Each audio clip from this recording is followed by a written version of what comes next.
அடியார்கள் கூடியிருப்பார்கள்.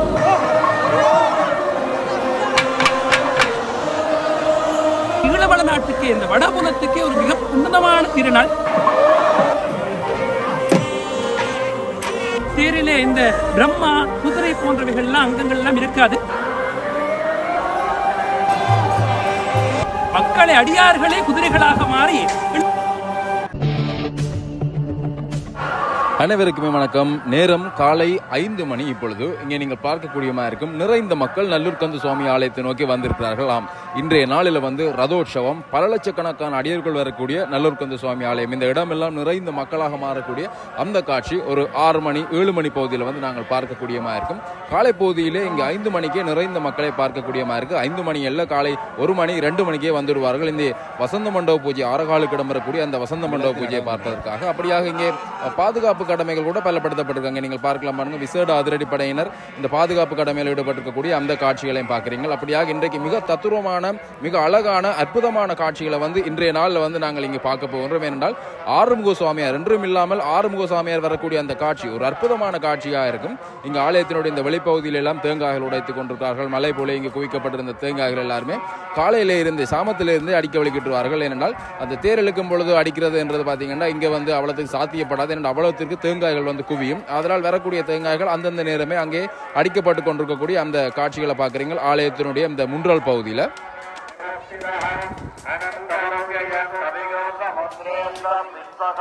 அப்படியாக நிறைந்த மக்கள் காலையிலே தங்களுடைய இந்த நேர்த்திக்கடன்களை நிறைவேற்றிக் கொள்ளக்கூடியவர்கள், இங்கே பிரதட்டி அடிக்கக்கூடியவர்கள், அடியளிக்கக்கூடிய பெண்கள் என நிறைந்த மக்களை பார்க்கக்கூடியமாக இருக்குது. சுவாமி சரியாக 6:15 மணிக்கு வசந்த மண்டப பூஜைகள் ஆலயத்துக்குள்ளே இடம்பெறும். நாங்கள் அந்த காட்சிகளை பார்க்கக்கூடியமாக இருக்கும். இப்பொழுது அங்கே ஆலயத்துக்குள்ளே வசந்த மண்டபத்திற்கு முன்னர் ஒழிக்கப்படுகின்ற வசந்த மண்டப பூஜை நடப்பதற்கு 5 நிமிடத்திற்கு முன்னர் ஒழிக்கப்படுகின்ற அந்த பாடல் அங்கே ஒழிக்க விடப்பட்டிருக்கு.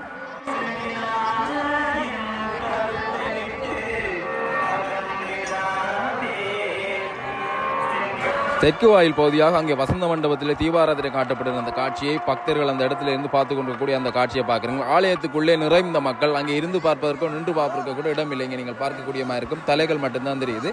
அங்கே முருகப்பெருமானுக்கு, ஆறுமுக சுவாமியாருக்கு, அற்புதமாக எழுந்து கூட ஆறுமுக சுவாமியாருக்கு அங்கே தீபாராதனை காட்டப்படுகின்ற அந்த காட்சிகளை பார்க்குறீங்க.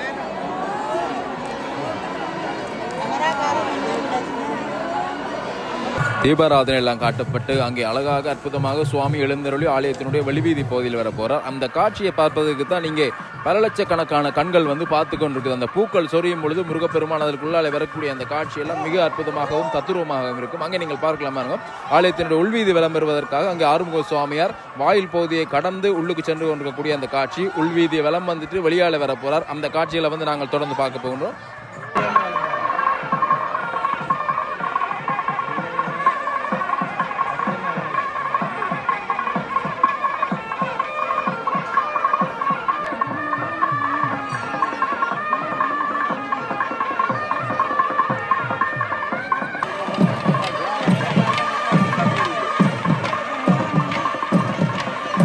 நாதஸ்வர வித்துவான்கள் ஒரு பக்கம், அவர்கள் அங்கே நாதஸ்வரம் முழங்கி கொண்டிருக்கு. அங்கே முருகப்பெருமான் அழகாக வெளியாலே வரக்கூடிய அந்த காட்சியை பார்க்க போறீங்க. ஆடி ஆடி வருவார். நான் எதுவுமே கதைக்கவில்லை. அந்த காட்சிகளை நீங்கள் தொடர்ந்து பாருங்க. அவர் வெளியாலே வரும் வரை நீங்கள் இந்த காட்சிகளை நேராக பார்ப்பது போல பார்த்துணருங்கள்.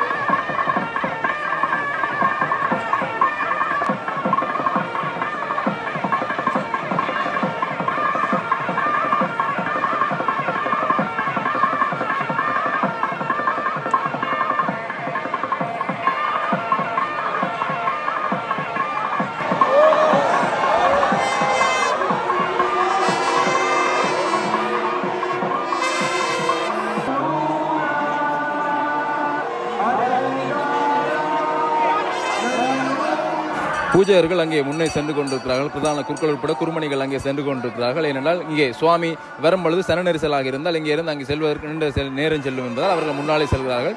இந்த காட்சியை காண்பதற்கு தான் பார்த்தீங்கன்னா அவ்வளவுத்திற்கு தவம் இருக்கணும். நீங்கள் பார்க்கலாம்.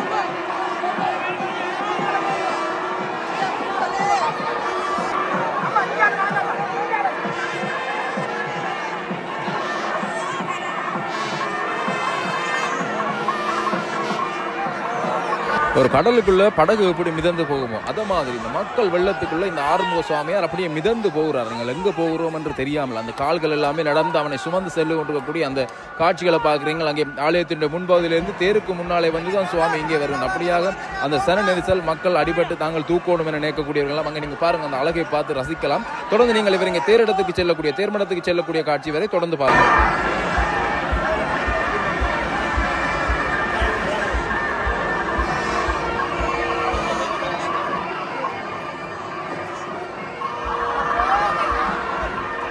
அங்கே சுவாமி சென்றதும் அங்கே சுவாமிக்கு பின்னாலே பிரதட்டை அடிப்பதற்காக இந்த இடத்திலே விழுந்து படுத்து விட்டார்கள். அப்படியே ஒருவருக்கு மேல் ஒருவராக விழுந்து படுத்து அந்த இடத்துல பிரதட்டை அடிப்பதற்காக அங்கே அலைமோதி கொண்டிருக்கக்கூடிய அந்த அடியவர்களையும் பார்க்குறீங்க. அதே சமயம் அங்கே முருகப்பெருமான் மேலே செல்லுகிறார். அங்கே தேர் மண்டபத்துக்கு செல்லுகிறார், தேர் மடத்துக்கு செல்லுகிறார். அங்கே நீங்கள் பார்க்கலாம் தேர் முட்டியில் ஏற போகின்றார். அங்கே ஏறி அழகாக தன்னுடைய அந்த சித்திர தேரில் ஏற போகின்றார். அந்த காட்சிகளை நாங்கள் தொடர்ந்து பார்க்கலாம்.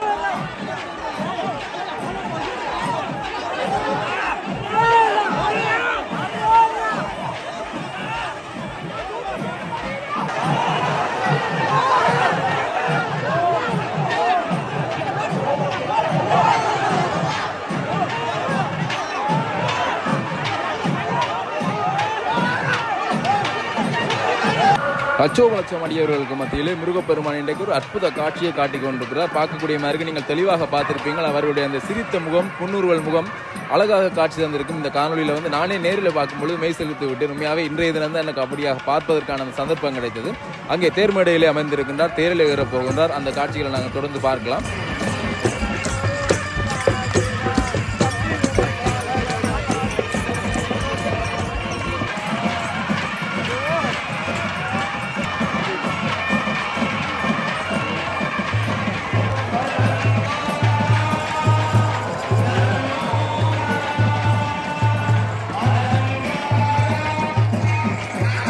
அங்கே ஆறுமுக சாமியார் தேரில் ஏறிவிட்டார். மயில் மீது அமர்ந்து இப்பொழுது தேரிலே அமர்ந்து விளம்பர போகின்றோம். அந்த காட்சிகள் இங்கே நாங்கள் பார்க்க போகின்றோம். அதற்கு முன்னர் இங்கே பார்த்தீங்கன்னா நாங்கள் தேரில் இருக்கக்கூடிய அந்த சுவாமிக்கு தீபாராதனை காட்டப்பட போகின்றது. அந்த காட்சிகளை நீங்கள் இப்பொழுது இங்கே பார்க்கலாம்.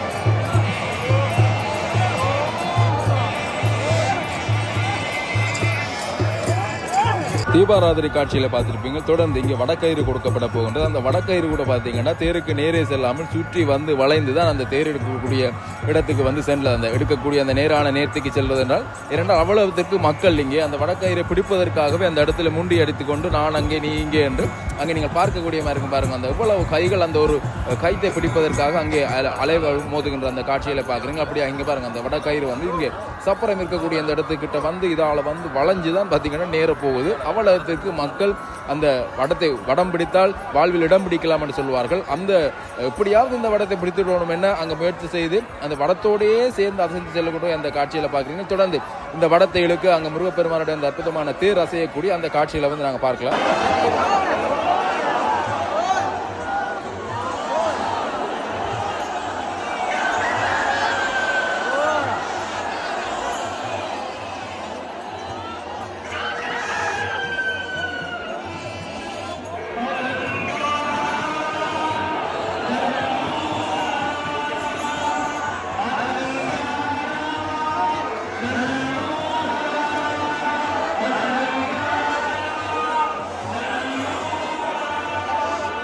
உலக தமிழ் மக்களை எதிர்பார்த்து கொண்டிருக்கக்கூடிய இந்த நாள் அரோகரா கோஷத்தோடு முருகனுடைய இந்த தேர் அசைந்து செல்கின்றது. அழகான சித்திரத்தில் அங்கே நீங்கள் பார்க்கக்கூடிய மாதிரி தனித்துவமான வேலைப்பாடுகளோடு இந்த முழுவதுமாக சிற்பங்கள் நிறைந்திருக்கக்கூடிய இந்த தேர் அங்கே பொன் போல ஜொலிக்கும். அந்த தகடுகள் அங்கே கூட்டப்பட்டிருக்கக்கூடிய அந்த தகடுகள் எல்லாமே தங்க தகடுகள் போல அங்கே மின்னக்கூடிய அந்த அழகு.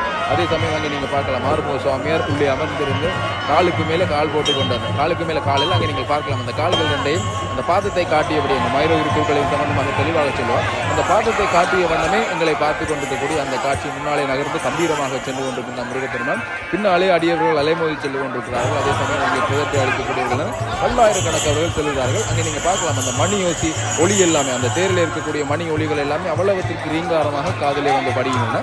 அப்படியாக மிக அற்புதமாக இந்த தேர் திருவிழா இடம்பெற்றுக் கொண்டிருக்கிறது. தொடர்ந்து நாங்கள் இந்த தேர் திருவிழா தொடர்பான விளக்கத்தை இந்த ஆறுமுக சுவாமி தொடர்பான விளக்கத்தை இன்றைய நாளினுடைய சிறப்பு தொடர்பாக மயூரகிரி குருக்களுடன் தெரிந்து தெரிந்து கொள்ளலாம். நல்லூர் கந்தசுவாமியாருடைய அழகான அலங்காரமான இந்த சித்திரத்தை இப்போது தயாராக இருக்கிறது. பெருமான் ரதத்திலே எழுந்தருளை இருக்கிறார். இன்றைக்கு குருவாரம். வழமையிலே பெருமானுடைய தேர் திருவிழாவே சிறப்பு, ரதோத்சவமே சிறப்பு என்று சொன்னாலும் கூட இந்த ஆண்டு ரதோத்சவம் மிகச் சிறப்பான ஒன்று. முன்பு நேற்று சப்பரோத்சவத்துக்கு சொன்னது போல நடராஜ பெருமான் எப்படி சிதம்பரத்திலே இருக்கிறாரோ ஆனந்த தாண்டவம் பண்ணி கொண்டிருக்கிறாரோ அது போலவே நல்லூரிலே நடராஜகுமாரனாக சண்முக பெருமான் ஆனந்த தாண்டவம் பண்ணுகிறார். அவர் எப்படி நடராஜ பெருமான் தன்னுடைய இடது காலை தூக்கி அதுதான் அனுகிரகம் பண்ணக்கூடிய கால் பாதம் என்று சொல்லுவார்கள், அந்த குஞ்சித பாதத்தை அடியார்களுக்கு காண்பிக்கிறாரோ அதுபோல இங்கும் மயிலிலே எழுந்தருளி இருக்கக்கூடிய சண்முக பெருமான் இங்கும் தன்னுடைய இடது திருத்தாளை தூக்கி காண்பிக்கக்கூடியதான கோலத்திலே குஞ்சித பாதத்தை காட்டக்கூடிய ஒரு கோலத்திலே எழுந்தருளி இருக்கிறார். அப்படிப்பட்ட சண்முக பெருமான் நடராஜ பெருமானுக்கே உரியதான இந்த குருபுஷ்யம் என்று சொல்லக்கூடிய அற்புதமான நாளிலே அன்றைக்கு தேரறுகிற ஒரு சிறப்பை பார்க்கிறோம். அது என்ன குருபுஷ்யம் என்று கேட்பீர்கள். சில நட்சத்திரங்கள் சில கிழமைகளிலே சேருகிற போது அந்த நாள் மகோன்னதமான நாளாக சிறப்பான நாளாக எங்களுடைய சாஸ்திரங்களில் சொல்லப்பட்டிருக்கிறது. குருவாரம் என்கிற வியாழ கிழமை குருவுக்கு சிறப்பான நாள். அது குரு என்றால் தெய்வீகம் பொருந்த பெற்ற ஒரு நாள். அன்றைக்கு பூச நட்சத்திரம் சேருகிற போது குருவாரத்திலே பூச நட்சத்திரம் சேருகிற போது அது தெய்வீக காரியங்களுக்கு உன்னதமான நாளாக குரு புஷ்யம் என்று அழைக்கப்படுகிறது. இந்த குரு புஷ்யமான நாளிலே இந்த சிதம்பரத்திலே நடராஜ பெருமான் முதலாக குரு புஷ்யத்திலே தான் ஆனந்த தாண்டவம் ஆடினாராம். அந்த பதஞ்சலி வியாகிரபாதராகிய முனிவர்களுக்கு ஆனந்த தாண்டவம் பண்ணி காட்டினார் என்று புராணம் பேசுகிறது. இங்கே சண்முக பெருமான் அந்த நடேச பெருமானுடைய சுரூபமே கொண்டவராக இருக்கக்கூடிய அங்கே கனக சபையிலே அந்த தங்க விமானத்தின் கீழே தங்க சபையிலே எழுந்தருள் இருக்கக்கூடிய சண்முக பெருமான் நாளை இந்த குருபுஷ்ய நாளிலே திருத்தேரிலே எழுந்தருளை இருக்கிறார். இந்த தேர் ஒரு 61வது ஆண்டாக இந்த தேர் பவனி வருகிறது. அதற்கு முன்னரே இன்னொரு தேர் இருந்தது. அந்த தேர் பழுதுற்ற பிறகு இந்த தேரை அப்போது இருந்த சண்முகதாச மாப்பான முதலியார் சொல்லக்கூடிய கோயிலுடைய அரங்காவலர் இந்த தேரை வடிவமைத்தார். இந்த தேரிலே இருக்கக்கூடிய தனிச்சிறப்பு என்னென்றால் மிக எளிமையான தேர். இந்த தேரை செய்தவர் கோவிந்தராஜ ஸ்தபதி என்று சொல்லக்கூடிய திருவிடைமருதூர், தமிழ்நாட்டில் இருக்கக்கூடிய திருவிடைமருதூரை சேர்ந்த ஒரு ஸ்தபதி. மிக நுணுக்கமான சிற்ப வேலைப்பாடுகளோடு கூடிய தேர், மிக அலங்காரமாக இருக்கக்கூடிய தேர். இந்த தேருக்கு இன்னொரு சிறப்பு என்னவென்றால் தேரிலே இந்த பிரம்மா குதிரை போன்றவைகள்லாம் அங்கங்கள்லாம் இருக்காது. ஆரம்ப தொடக்கம் அது இருக்கவில்லை. இந்த தேர் உருவாக்கப்படுகிற போதே அந்த அமைப்புகள் இல்லை. அதற்கு பதிலாக தேருடைய மேல் விமானம் என்று சொல்லக்கூடிய பகுதியிலே பெருமானுடைய அந்த சேவல், இந்த குக்குடம் மயிலும் குக்குடமும் வாழ்க என்று கந்தபுராணம் பேசுகிறது இல்லை, அந்த சேவல் மேலே காண்பிக்கப்படுகிறது. அந்த குதிரைகள் இல்லை என்றால் மக்களை அடியார்களே குதிரைகளாக மாறி இழுக்கிறார்கள். அப்படி குதிரை பிரம்மா முதலியவை இல்லாததாலே சண்முக பெருமானை நாங்கள் முழுமையாக இந்த தேரிலே தரிசிக்கக்கூடியதாக இருக்கிறது. இங்கே இந்த திருக்கோவில் மிகவும் வசதியான திருக்கோவில் என்றாலும் மிக புகழ்மூத்த திருக்கோவில் என்றாலும் ஒரே ஒரு தேர் தான் இழுக்கப்படுகிறது. அந்த ஒரு தேரிலே ஒரே மூர்த்தியாக வள்ளி தேவசேனா கூடியவராக சண்முக பெருமான் ஆறுமுக கடவுள் முண்டகம் மலர்ந்ததுன்னா மூவிரு முகமும் கண்ணும் குண்டல நிறையும் செம்பொன் மௌலியும் கோலமார்பும் கொண்டு அருள் காட்சி கொடுக்கிறார். இந்த சண்முக பெருமானுடைய சிவப்பு சாத்தி பெருமான் எழுந்தருளுகிற சிறப்பு மிக அழகாக இருக்கும். பெருமான் சிவப்பு சாத்தி எழுந்தருளுகிற போது எப்படி அழகெல்லாம் இருக்கிறதோ அது போல தேர் அவரோகணமாகி தேரிலே இருந்து இறங்கி பச்சை சாத்தி எழுந்தருளுவதும் ஒரு சிறப்பான காரியம். அது இன்னொரு விதமான அழகை கொடுக்கும். சிவப்பு சாத்தி என்பது ஒரு வித அழகு, பச்சை சாத்தி என்பது இன்னொரு விதமான அழகு. இப்படி 2 விதமான அழகிலே நாங்கள் இன்றைக்கு சண்முக பெருமானை தரிசிக்க இருக்கிறோம். பெருமானுடைய அந்த தேரிலே பெருமான் ஊஞ்சலிலே எழுந்தருளி இருப்பார். அந்த பெருமானுடைய தேர் இருப்புக்கு வந்த பிறகு பிரசன்ன குருக்களாலும் இன்னும் இருக்கக்கூடிய சங்கீத ஆளுமை பொருந்த பெற்ற இந்த திருக்கோயில் பரிபாலகர்களாலும் பெருமானுடைய திருவூஞ்சல் இந்த தலத்துக்கே இருக்கக்கூடியதான இருபாலையூர் சேனாதிராச முதலியார் பாடி வைத்திருக்கக்கூடிய நல்லாற்று வேலவரை ஆடீர் ஊஞ்சல் நல்லநகர்கந்தரை ஆடீர் ஊஞ்சல் என்று சொல்ல முடியக்கூடியதான அற்புதமான அந்த பிரபந்தம் பாடுகிற போது பெருமான் திருத்தேரிலே இருந்தே ஆடுவார். ஆடி பிறகு கீழே இறங்கி எழுந்தருளி பச்சை சாத்தி கொண்டு அடியார்களுக்கெல்லாம் அனுகிரகிக்கக்கூடிய அற்புதத்தை பார்க்கலாம். லட்சோபலட்சமாக அடியார்கள் கூடியிருப்பார்கள். முன்னே மணி ஓசை, முன்னே பழமையான மணி ஒலித்து கொண்டு போக மிகுந்த நேர கட்டுப்பாட்டோடு இந்த தேருடைய பவனி நடைபெற இருக்கிறது. இந்த தேர் உற்சவம் என்பது இந்த மண்ணுக்கே, இந்த உலகத்துக்கே, இந்த ஈழவள நாட்டுக்கே, இந்த வடபுலத்துக்கே ஒரு மிக உன்னதமான திருநாள். இந்த நாளிலே நாங்கள் எல்லாம் இணைந்திருப்பது பெருமானை சேவிப்பது என்பது, பெருமானை வாழ்த்தி பாடுவது என்பது மிகச்சிறப்பான ஒன்று. நைனாதீவு போன்ற இடங்களிலே இருந்தெல்லாம் பாத யாத்திரை குழுவத்தினர் வந்து கொண்டிருக்கிறார்கள். அவர்கள் பின்னே பாத யாத்திரையாக வந்தவர்கள் பஜனை பாடி கொண்டு வர அடியார்கள் எல்லாம் அங்க பிரதட்சணம் செய்ய காவடிகள் ஆட பெருமானுடைய அந்த தேர் பவனி சிறப்பாக நிகழ இருக்கிறது. இந்த தேர் திருவிழா தொடர்பான ஒரு அற்புதமான ஒரு விளக்கத்தை மயூரகிரி குருக்கள் அவர்கள் எங்களுக்கு வழங்கியிருப்பார். உங்களுக்கும் தெளிவாக இருந்திருக்கும் என்று நினைக்கின்றேன். அதே சமயம் அங்கே நீங்கள் ஐயா முந்தன் சொன்னது போலே நீங்கள் பார்க்கலாம், அந்த பெரிய மணி ஆலயத்தினுடைய இருக்கக்கூடிய அந்த பெரிய மணி முன்னாலே அடுத்து செல்லப்படுகின்றது. அதே சமயம் இங்கே மேளங்கள் முழங்க, பறை மேளங்கள், அதே சமயம் இங்கே மத்தளங்கள் எல்லாமே அடிக்கப்பட்டு முருகப்பெருமானுடைய இந்த தேர் திருவிழா சிறப்பாக இடம்பெற்றுக் கொண்டிருக்கின்றது.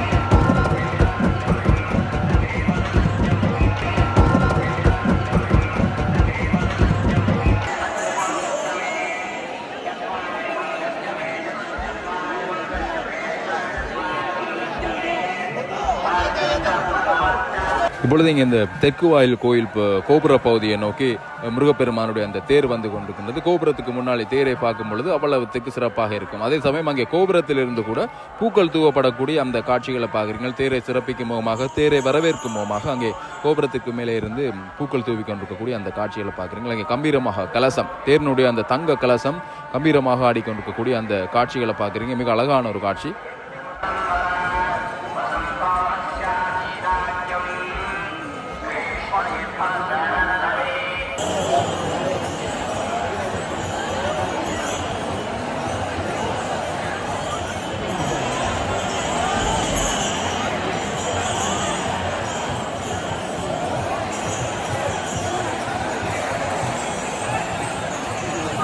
லட்சம் மக்கள் மத்தியிலே முருகப்பெருமானுடைய அந்த தேர் அசைந்து செல்லக்கூடிய அந்த காட்சிகளை பார்க்கணும். நிறைந்த மக்கள், கண்ணுக்கு உண்மையாகவே ஒரு அற்புதமான காட்சியை பார்ப்பது போல இருக்கின்றது. அப்படியாக மிகவும் சிறப்பாக கந்தனுடைய இந்த தேர் பவனி இடம்பெற்றுக் கொண்டிருக்கின்றது. தொடர்ந்து இணைந்திருங்கள். பச்சை சாத்தி கந்த பெருமான், முருகப்பெருமான் உள்ளே செல்லக்கூடிய அந்த காட்சிகளை பார்க்கலாம்.